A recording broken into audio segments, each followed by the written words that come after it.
What's going on, guys? This is Pound for Pound Boxing TV channel, and we got some very good news today. I'm very into MMA, and I'm very into the boxing, in combat sports. And today we have very good news. So basically, today's news was that Dana White and Turkey came with the deal to come up with the league under the TKO banner. Now, this league is a boxing league, and this is very good news for boxing fans and not your casuals. And the reason I say that is because the casuals are used to the bigger fights. Boxing casuals are into the matchups, into the uh, into the Gervonta Davises versus the Shakur Stevensons. Those matchups that unfortunately haven't happened or probably most likely will not happen. Now, what can we expect going forward? So, what we can expect going forward, at least a couple years from now, is uh, the way we see boxing, the perspective that we have about boxing. Because as you guys know, before the Saudis came along recently, um, boxers haven't really been fighting each other. You have these sanctioning bodies, you have your champions, but those champions rarely unify and rarely, even more rarely, become undisputed. How is that even possible? Why, all these individuals should be fighting each other so we know who the true champion is. You are wrong. And very recently, in the sport of boxing, um, there are so many promoters, there are so many sanctioning bodies, it's hard to understand who is the best.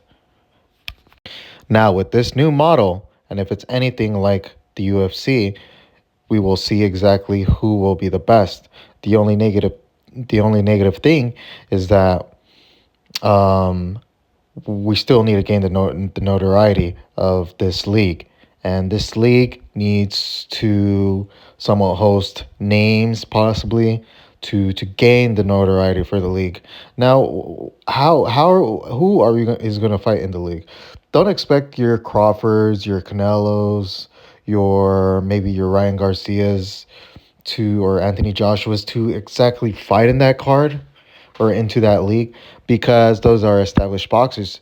You kind of need to do what they did in the UFC, start from the ground up, whether to recruit guys from the amateurs or recruit guys from that are professionals already with a good win streak, with decent opposition, and then put them in something similar to what the Dana White Contender Series or the Ultimate Fighter, and see if they are on the level to compete for the league, aka the promotion. Also, with less sanctioning bodies, only one champion as the years go by and the fighters are competing and the best are fighting the best, we truly know who the best is in the world. People might say that your Gervonta Davis, your Shakur Stevensons, or your Keyshawn Davises, oh, those are the best guys in the world. No, you're wrong. Those guys are holding world titles, but they're not the champion, the undisputed champion. As you watch in the UFC, when they win the belt, it's the undisputed UFC champion of the world. Undisputed, keyword. Usyk is an undisputed champion.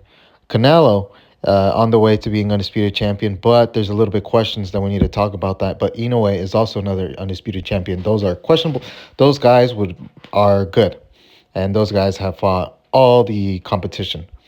But for example, the Gervonta Davis, that guy is not an established. That guy is not the best in the world. He just isn't because he's not fighting in the actual contender status. Usually, how the UFC model works, okay, you're top five contender. You got to be in the top five spot in order to compete for the title. Unless none of those guys are available, then you go down the list, but that rarely happens. So basically, right by now, let's say for example, Gervonta Davis is the world champion, and if this boxing league was already a thing, and Gervonta Davis was a champion, he would have already had to fight either Shakur Stevenson or he would have already had to fight Edwin De Los Santos. He would have had to fight any of those guys that were at the top at 135 years and years ago. But that has not happened. And also, yeah, I forgot to throw in Lomachenko in there. That's a very big one. But anyways, that's the point. Gervonta Davis is not the best. Actually, there's a lot of corruption, as you guys saw with the Gervonta Davis versus De Lamont Roach. The corruption that is in boxing and what people are tired of already. So that fight should already be the last straw. The event was very unorganized. the the corruption was so obvious. Like they couldn't even keep it low key. Like the corruption was just there. Like it wasn't even like low key. It was just right there in front of you. And the favoritism.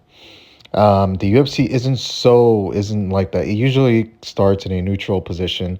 The only thing that's not neutral is obviously where they fight.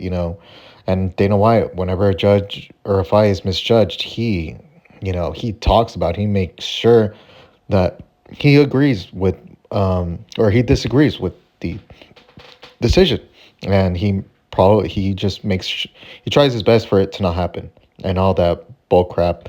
Um, so we that should be a final straw.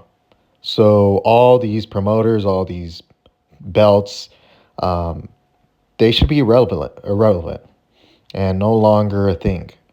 They will still be a thing. They're not going to disappear, but we have to understand that boxing has to evolve, and it has to be a competitive sport, no longer names. And if the names are fighting somebody, they got to be protected. No, get somebody from the ground up, because all these big names are not going to fight in the league where they have to fight the best, and they're going to demand big purses, because reality, boxers do not deserve those big purses. They just don't. I'm talking about like 100 million to box. Like, come on, dude, that is just so much. And that's what promoters are trying to do. They're trying to make that big star, and that's why they protect them, and they, in a way, help with the matchmaking. Top Rank does this. PBC does this. And that's how it's been for quite some time now. And the undefeated, all these prospects are all undefeated, and they're trying to keep their O and stuff like that. What about the guys that have been defeated but they're good, but they can't get past the politics because they have been defeated? So this also gives a chance to those fighters that have already been defeated but have actually improved as fighters. AKA, we can see journeyman actually come and earn a title, possibly. I was actually watching the Javante Davis versus Lamont Roach undercard and preliminary, and I saw this young guy, lose a fight, and I'm like, damn, he probably won't get a world title because he already lost and he won't get past the politics. But we don't we maybe this changes that. This changes it for good. Now there's no such thing as politics, and if you're truly good and can get past the equivalent of Dana White Contender Series, or they call you on a short notice and see you compete and decide whether or not to put you in the league, they'll put you in. And I think that's how boxing should be. Not these names that are getting paid millions and millions of dollars, and then these people that make their pro debut that aren't as known, that don't have a good promoter, they're only getting paid $100 with the pack of cigarettes. So unfair. What about, let's go in, and get this new talent and build them up, you know, the UFC was so good at promoting, they can promote those new fighters and get them into fights. And obviously, the fights are going to be more competitive. It's not going to be one sided. If you look at a top ranked card, most of those fights are one sided. And like, no. And most of those fighters on the Boxer rankings, they're already top five, they're already top 10, and they haven't even fought an ex world champion, or they're still building themselves up. No, if you're already a contender, start fighting contenders. Don't, and if you're top five, but you're still a prospect, what's the point of that? There's no point. So that's why the current boxing is failing. You have all these prospects, but they wait until their late 20s, if not 30s, to actually fight each other, which makes no sense. You have your 30-year-old prospect, Gervonta Davis, who should have already been fought Lomachenko long ago. So, and also Canelo versus Benavidez. Why was the WC not mandating the mandatory to fight Canelo, or for Canelo to fight Benavidez? It's all these things that would have not happened if the league existed. And right now, it's not going to get so much attention, but I feel like it's going to take over. And when it takes over, it's going to be similar when the UFC bought out other things like, I believe it's Pride FC. I think that was called, and I'm not sure if they bought out Strike Force. I don't really know that too much, but I feel like it's going to be a similar sequence that's going to happen with Matchroom and all those other promotion companies.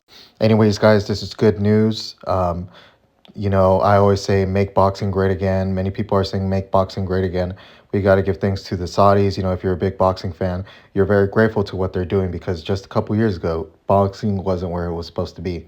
I actually took a break from watching boxing because just how stupid the matchmaking was. Like I was thinking, why is Gervonta Davis fighting Pitbull Cruz? No, no offense to Pitbull Cruz, but why not Lomachenko?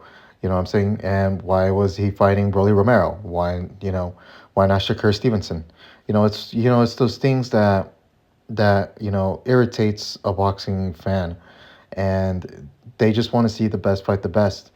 Yeah, we have people that we're a fan of, but we shouldn't protect them. I see so many protective fans, so many dick riders. That's best to just be a fan of the sport. And if you're a fan of that fighter, that's fine. But you got to understand these fights have to be made. Anyways, guys, um, a couple years from now, like I said, Matchroom, Queensberry, Top Rank, don't expect to see them around anymore and expect them to be bought out.